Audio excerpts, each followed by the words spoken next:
my beautiful people. My name is esthernjau. Welcome back again to my YouTube channel. I'm super delighted to have you here on board.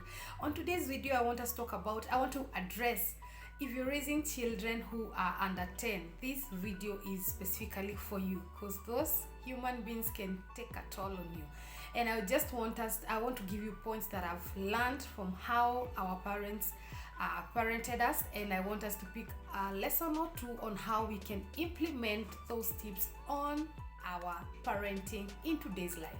So welcome. If you haven't subscribed to this channel, kindly consider doing that. Hit the subscribe button. Don't forget to like our videos, share, and leave your comment down below. So without any further ado, let's just jump into today's video.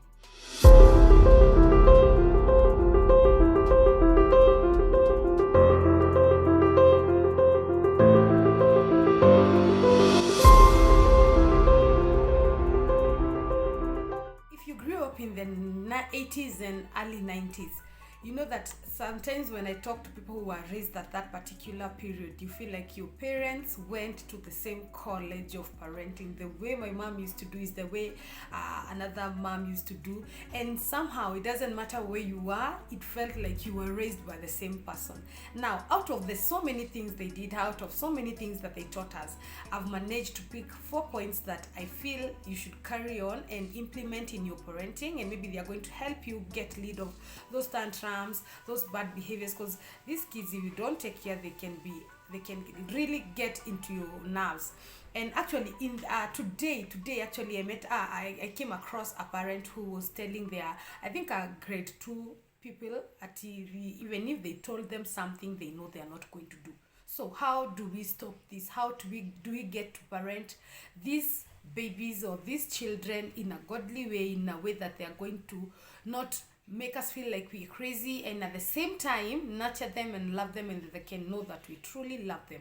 Now, in everything that we do or in our lives, we need to have principles, and principles, they don't change with generations. Principles are principles. Even in the Bible, there are things that will never change, regardless of what age you're in, the generation, regardless of what is happening. God's principles never change. And maybe I thought, how about we do the same when we are parenting? Let there be rules and let there be principles that these ones we are not negotiating, and then there are things that we can negotiate, okay? So in today's video, I'm going to give you 4 pointers that I picked from how our generation was raised. Because if you look at the different generations, our generations, the people who are in there maybe between 20-something and 30s, in their mid-30s, or maybe in their 40s, you never get someone talk back at a person who is older than them. Maybe your mom's or your dad's age, your parents' age. You don't do that.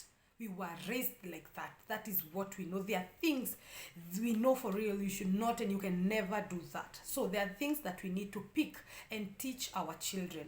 This is not something that I'm saying that you need to do this. You can pick it up and apply.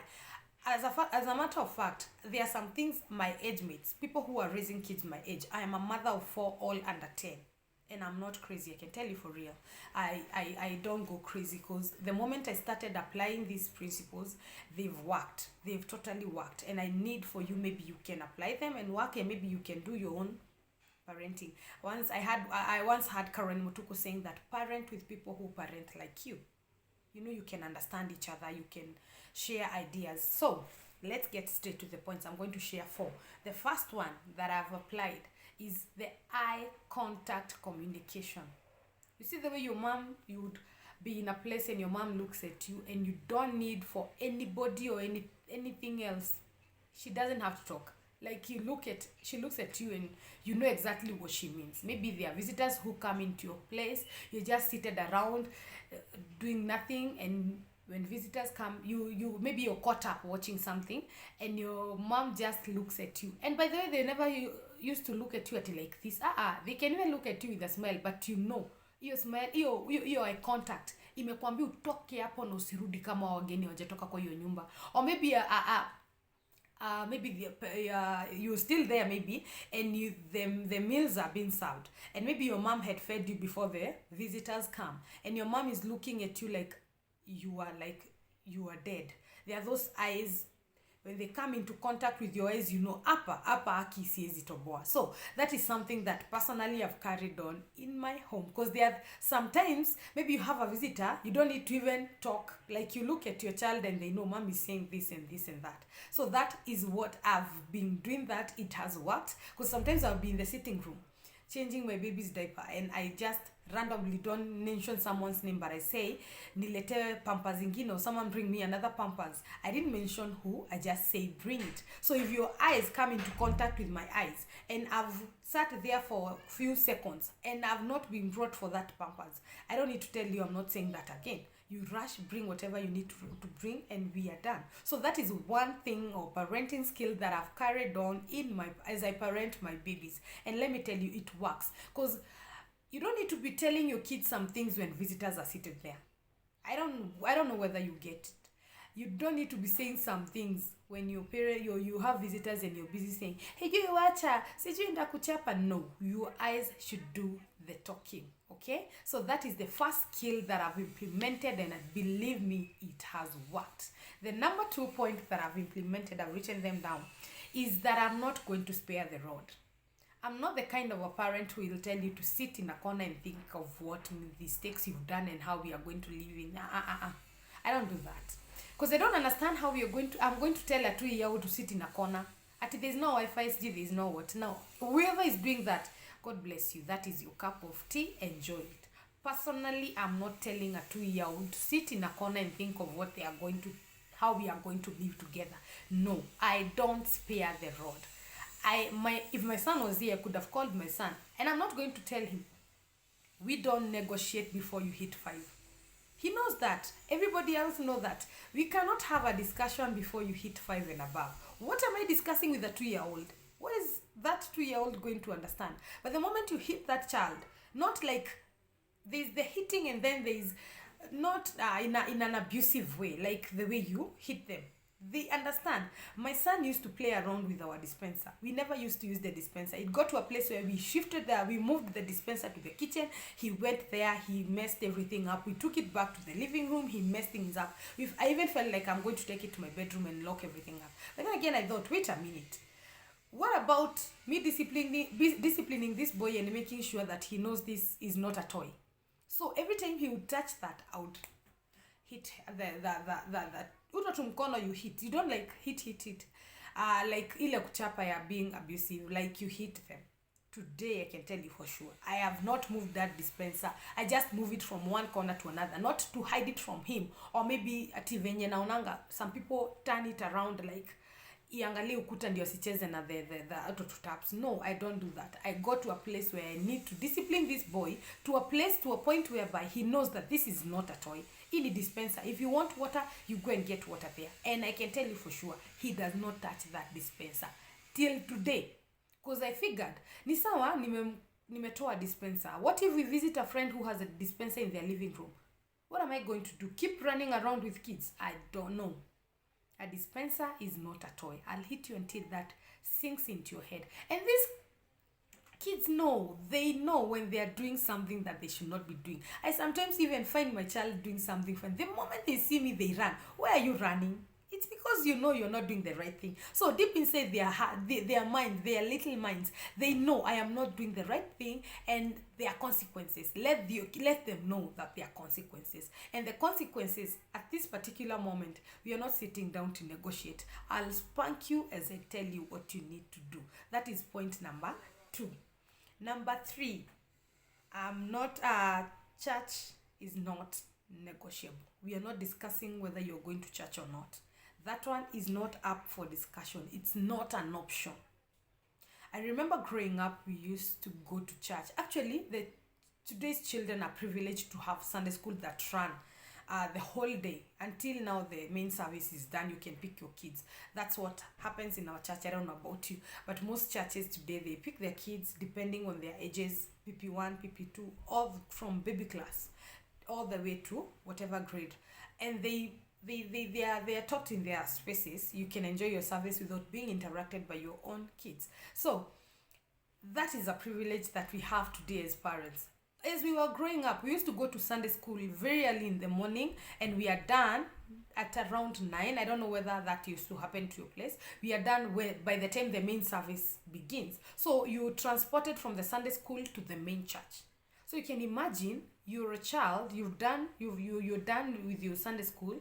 Your teacher is teaching you in a place where that you understand, and then now you've been thrown into the main service where now you don't get anything. You know that now is when we understand what the preacher was saying and all those things. In this the Sunday school is just you memorize the Bible verses, you sing hymns, and then you're given sweets maybe, and then that's it. So now here you go to the main service, and your mom and your dad maybe they used to accompany you to church. They are checking up on you. Wewe afadhali ulale lakini usitoke kwa your church. Even if you get out, usitoke kwa compound ya church. So sometimes you'd run out, play outside, but you need to stay within the church compound. So church was not an option. And for so many people my age, they'll tell you, and I've heard many people say this on social media, it was not negotiable, it was not up for discussion. Sunday you have to go to church. And some few months ago, I came across a friend of mine, and they looked like party animals, and he was listening to worship music in the morning, and I'm like, you listen to this kind of music, and mi nakuonanga ukikam to a sherehe. And they were like, you should have met my mom and dad. Kwanza aliniambia my dad was a church elder. When you say that, you don't need to say anything else. I've been raised by a church elder all my life. I know how it goes. They say charity begins at home. That is so practical in a person who was raised by a church elder. Church is not negotiable. And at this point, I feel like I need to make sure that we are not negotiating whether I'm going to church or not. No, it's a must. Until you hit 18 or until you leave, as long as you're under my roof, it is not an option. You have to go to church. If you are not going to church, we are not going to church because we are doing this and this and that. Otherwise, it's not an option. We don't have an option but to go to church. You know the way I was one of the best students in CRE, and most of what I was doing in school was because of what I was being taught in Sunday school. Those songs they sing, they come along, they come in handy when they go to do their test. Those Bible verses they do. You might not be in a position to train these children every day at home Bible verses, but you can train them, and then the Sunday school teacher can pick it from there. So you're helping each other raise these children in godly ways. It gives them a solid foundation. Most of what I know today is because of what I was taught when I was young. Those Sunday school, they really help. They really help. And the moment that child is rooted in godly ways, it doesn't matter what they turn out to be when they grow up, that thing will never leave them they will never live inside them. You might unaweza piga sherehe, lakini deep inside your heart you know mi nimelelewa church, and there are things that you know for real hizi siwezi abandon. Okay, so number 3 is that church is not an option in my house. The last point is that I parent first, and then we are going to be friends later. You know, there's this narrative that you need to be friends with your child, you need to make sure that they are close enough to you that they can be open with you. I get it. I get all of that. But there are boundaries. I can tell you for sure, most of us growing up, our parents were not our friends. But today, now that you understand what they were doing, you can talk to your mom, to your dad about anything and everything that is going on.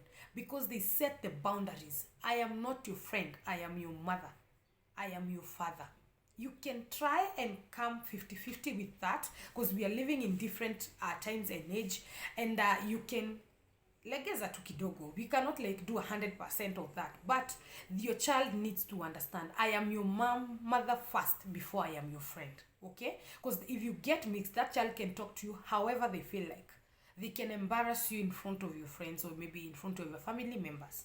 Because at the end of the day, suni beshte yangu sinaweza mwambia anything. It is okay to be friends with your child. It is okay to bring them closer, but let them know before anything else, I am your mother, I am your father. You don't talk to me like this, you don't do like this. And let me tell you something, it is so obvious. If at all you're parenting in the right way, this child will feel safe.